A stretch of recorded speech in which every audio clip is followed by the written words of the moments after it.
Rose Forest. Mike, could you tell us a little bit about the Heritage Trees project? Yeah, Heritage Trees is a project which we've just launched. A few years ago we worked with all the councils in Greater Manchester to do a thing called Greater Manchester Tree Audit, and through that we mapped the location of every tree in Greater Manchester. Sometimes they're in woodland, so we don't know every tree in the woodland, but we mapped nearly 4 million trees and 9,000 hectares of woodland. But we knew where they were and how tall they were and how wide they were, but we knew nothing else about them. At the same time, we knew that there were lots of stories associated with these trees. People have got personal stories, there's historical stories, and trees are being lost for a whole bunch of different reasons. So what we brought together was this idea of creating a website where we can capture people's stories about their trees, the trees that matter to them, search for trees that maybe tell us something about previous landscapes, get all that information into a central place where people can then explore their local community. So how can people submit that information to you? At the moment, because our website isn't fully up and running yet, but at the moment, if people email us with information about trees, you know, the basic location and what the story is, we can get back to them and we can start building that together. In probably 3 to 4 months, we hope, there will be an all singing, all dancing website where you'll be able to go, drop information about a tree, and then find out about the trees in your area. That's fantastic. Yeah. Could you tell us a little bit more about the Gorton Community Project? We covered it here on That's Manchester. How's it going? It's going really well. The Gorton project is one of a number of projects which we've been able to do with some money from the Interreg Value Plus project from Europe. So that's been great to bring that money in, and then we can gather more money around that. And all of the ones in Manchester have been food growing projects, so it's been great to see those coming on. And it's such a great way of galvanising people to get them growing food in their own areas on sites that weren't doing anything. What have you got in the works at the moment? We've got a lot of different projects happening at the moment.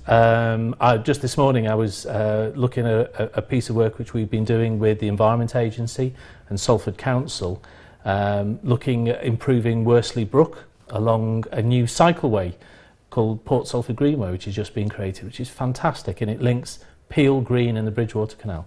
So that's been a great project to work on. And one that we're particularly interested in at the moment is TD Green Streets.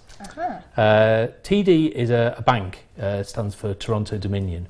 It's the biggest bank in Canada, I think, and one of the biggest in America, but it's a new bank here, only been around a few years. And to extend a project that they do in America called TD Green Streets over here.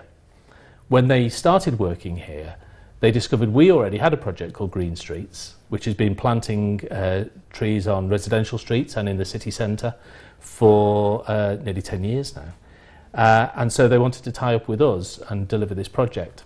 And what we've done is they've put up £20,000, and we invited applications from communities for tree-related projects in the Manchester area and in the Leeds area, where TD have another office. And those have been selected. So in the Manchester area, it's working with Southways Homes to plant orchards around their housing estates. I see. And is it difficult to come by the funding for these kind of projects?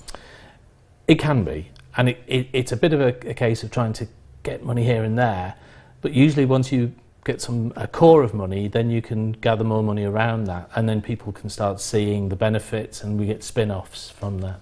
And I do want to touch on the name, Red Rose Forest. Now, it's not one physical place, is it? No. It's we're one of the 12 community forests that were set up in the early 90s around the country. And community forests aren't a wood that you go to. It's an organisation, a movement to get more trees and more green generally in the environment around our towns and cities. So originally we worked in the western Greater Manchester. Now increasingly we're working across the whole of Greater Manchester. So yes, we plant trees, and we look after trees and woodlands and work with councils and communities. But also increasingly we're doing other green things, and people who know Stevenson Square might be familiar with the green roof on the old toilet block there, which with the trees that have been planted in the square and the fantastic graffiti art that goes on. is a real boon. And Absolutely. And these green roofs have, as well as looking nice and being good for wildlife, Yeah. they're really good for slowing down the way that water, when we get rain, ends up in the drains and then can potentially cause flooding. Absolutely. Thank you very much indeed, Yeah. Mike Savage. Okay, thanks.